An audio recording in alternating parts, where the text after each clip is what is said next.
안녕하세요. 비움과 체험으로 건강을 이야기하는 한의사 박경숙입니다. 최근에 제가 이런 질문을 받았어요. 입이 계속해서 마른데 그 입마름이 왜 생기고 그 입마름을 극복할 수 있는 방법은 없는지 이런 질문을 받았는데요. 그래서 오늘은 입마름이 생기는 이유 그리고 그 해결책에 대한 이야기를 나눠보도록 하겠습니다.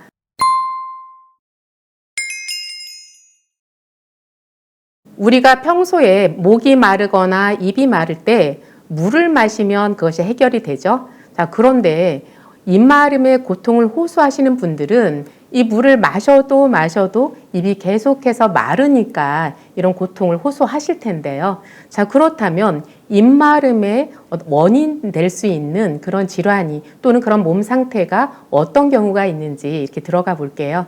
자, 첫 번째는 쇼그렌 증후군이에요. 그래서 쇼그렌 증후군이 몇 년 전까지만 해도 이렇게 많이 보이지 않았었는데 요즘은 이 증후군을 호소하시는 분들이 꽤 많으시더라고요. 자, 쇼그렌 증후군이라는 것은 자가 면역 질환으로서 그 침샘에서 침의 분비가 되질 않으니까 계속해서 입이 마르고 그리고 물이 없으면 밥 먹는 것 자체도 굉장히 어려운 이제 그런 질환이거든요. 그래서 입마름이 지속적으로 일어난다. 내가 밥을 먹는 것조차도 힘들다. 이러면 쇼그렌 증후군을 한번 의심해 볼 수 있고요.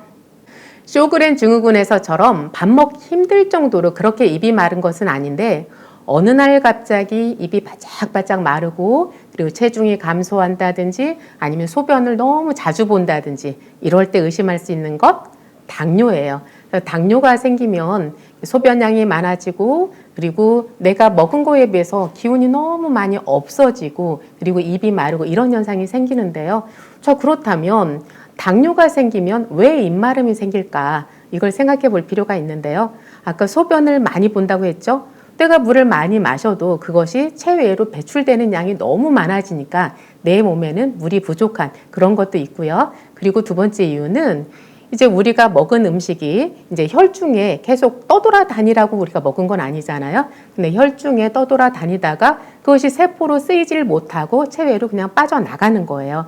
그러니까 세포는 계속해서 좀 굶주린 상태가 되는 거죠. 그러다 보니까 세포가 정상 기능을 다 할 수가 없는 거예요. 그러면서 입마름 증상이라든지 안구건조증이라든지 이런 현상이 생길 수 있는 거죠.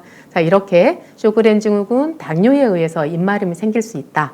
그리고 세 번째가 있어요. 근육 감소증에서 이렇게 입마름 증상이 생길 수가 있어요. 저한테 그 입마름 증상을 호소해 오신 분들은 대부분 이 세 번째 경우거든요.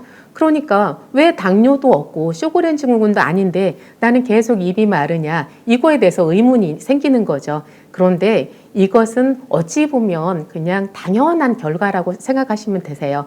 그래서 당뇨에서도 내가 먹은 것을 세포에서 제대로 흡수할 수 없으니 이런 입마름 증상 또는 안구건조증이 생길 수 있다고 했잖아요. 자, 그런데 내가 근감수증이 있다라는 것은 어떻게 보면 영양 결핍 상태, 영양 부족 상태인 거거든요. 그래서 당뇨라는 질병은 없지만 당뇨 환자처럼 세포에서 영양을 잘 갖다 쓰지 못하는 상황은 동일한 거예요. 그러니까 당뇨에서는 내가 잘 먹어도 영양을 가져가지 못했다면 근감소증 또는 소화기능 장애가 있는 분들은 내가 음식을 너무 많이 먹지 못하다 보니까 그리고 소화장애에 의해서 영양을 잘 흡수하지 못하다 보니까 세포들로 영양 공급을 잘 못해주는 상태인 거죠. 그러니까 만성적으로 이렇게 마른 논처럼 이렇게 갈라져 있는 상태. 내 세포들이 그렇게 메말라 있다고 생각을 하시면 되는 거예요. 그러다 보니까 계속해서 수분이 부족한 거죠. 그러면 물을 먹는데도 왜 목이 마르냐? 다시 이런 말씀을 하실 수 있겠죠? 이것은 이런 비유를 통해서 이해하실 수 있을 것 같아요. 우리가 화분에다가 나무를 심는데 흙은 많이 넣지 않고 자갈만 쭉 많이 넣어놓고 거기에다 나무를 심었다고 생각을 해보세요. 거기다 물을 주면 그 물이 그냥 거기 고여있는 게 아니라 계속해서 빠져나가겠죠. 물을 많이 마셔도 그걸 세포에서 흡수할 수 있느냐? 그런 문제가 있다라는 거예요. 그래서 물과 영양이 너무 부족해진 상태, 그 근감소증의 상태에서는 이 입마름 증상이 생겨날 수 있고 그리고 안구건조증도 심해질 수 있고 그리고 피부 자체가 건조해서 마른 그 고목나무처럼 그렇게 변해가는 그런 상태를 확인할 수 있을 거예요. 그래서 입마름 증상을 호소하시는 분들은 나한테 첫 번째 쇼그렌 증후군 아니면 당뇨, 그것도 아니라면 내가 지금 너무 많이 말라있고 소화흡수력이 떨어지는 건 아닌가, 즉 영양이 부족한 건 아닌가, 이렇게 생각을 해보셨으면 좋겠어요. 자, 이런 이유들에 의해서 입마름 증상이 생길 수 있는데요. 자, 그렇다면 입마름 증상을 좀 극복할 수 있는 그런 방법도 있겠죠. 첫 번째로 제가 제시해 드릴 수 있는 게 생맥산을 드시면 굉장히 도움이 되세요. 평소에도 입이 마르지만 여름철 되면 이게 땀으로 이렇게 수분이 이제 빼앗기면서 더 입마름 증상을 호소하시는 분들이 있거든요. 이럴 때 생맥산, 즉 인삼, 맹문동, 오미자 이 세 가지 원료를 달여서 이렇게 드시면 그것이 도움이 될 거예요.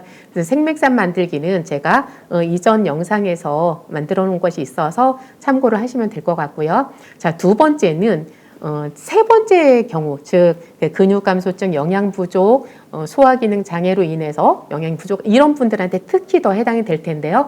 그럴 때는 보음하는 약, 보혈하는 약 이런 것들이 이제 도움을 될 수 있거든요. 그럴 때 이제 경옥고나 보옥단 이런 것들을 드시면 그 입마름 증상이 현저하게 개선이 될 거예요.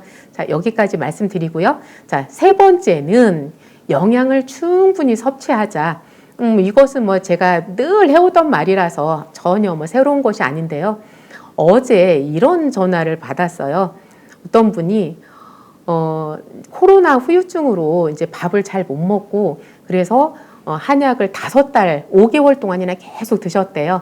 그러면서 입맛이 많이 돌아오고 이제 밥은 어느 정도 먹게 되었는데 그럼에도 불구하고 그 코로나 후유증으로 그 생긴 이제 증상인데 눈을 뜨기가 너무 힘들었다는 거예요. 그러니까 밥을 잘 먹는데도 눈을 뜨기가 힘들다. 이제 이런 말씀을 하시더라고요. 그랬는데 그것이 이제 제가 막 홍어탕, 추어탕 이런 얘기 많이 하잖아요.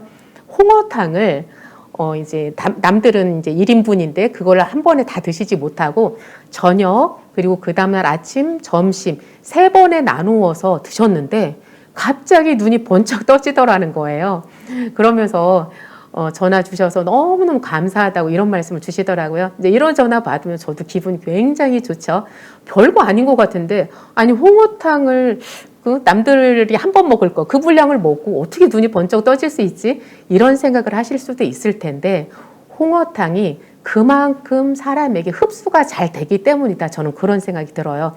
그러니까 밥을 먹긴 먹는데도 그것이 온전하게 내가 흡수를 할 수 없다 보니까 그냥 그럭저럭 살아갈 수 있는 만큼만 이렇게 이제 드시고 살았던 거죠. 그랬는데 흡수가 잘 되는 이 영양을 한꺼번에 이렇게 딱 섭취를 하니까 눈이 이제 순간적으로 밝아졌던 거 아닌가. 밝아진 게 아니라 이게 눈이 잘 안 떠졌는데 떠진다고 그렇게 표현을 하셨어요. 자, 그래서 어찌 보면 정답은 멀리 있지 않고 가까이 있을 수도 있다. 제가 늘 원칙처럼 말씀드리죠. 소화가 잘 되면서 고영양, 고밀도의 영양을 섭취를 하자. 이런 말씀을 드리는데요. 자, 이렇게 입마름에 어떤 굉장히 좀 엉뚱할 수도 있는 제가 해답을 갖고 나왔어요. 이렇게 소화시키기 쉬우면서 영양이 충분한 그런 음식, 대표적인 거 홍어탕 이런 것들을 좀 드셨으면 좋겠다. 이렇게 제가 해답을 드려요. 자, 해답 3가지 기억하셨죠? 인삼, 오미자, 맹문동으로 만들어진 생맥산. 그러니까 어디서 뭐 만들어진 걸 드시라는 것이 아니라 집에서 그냥 차처럼 끓여서 드시면 되세요. 자, 생맥산. 두 번째는 보옥단이나 경옥고 이런 보음약을 드실 수 있다. 이제 이건 증상이 좀 심할 때, 내가 어떤 식이요법으로 되지 않을 때 실천을 하시면 되겠죠. 그리고 세 번째는 가장 기본적인 원칙이죠. 소화하기 쉬우면서 영양 밀도가 높은 그런 음식을 드시도록 애써보자. 그래서 내 세포에 영양이 공급이 되면 입마름 증상도 자연적으로 없어진다. 이렇게 기본적인 것을 말씀을 드렸습니다. 입마름이 심했는데 깜짝같이 좋아졌어요. 라는 소식들이 여기저기서 들려오길 바라겠습니다. 고맙습니다.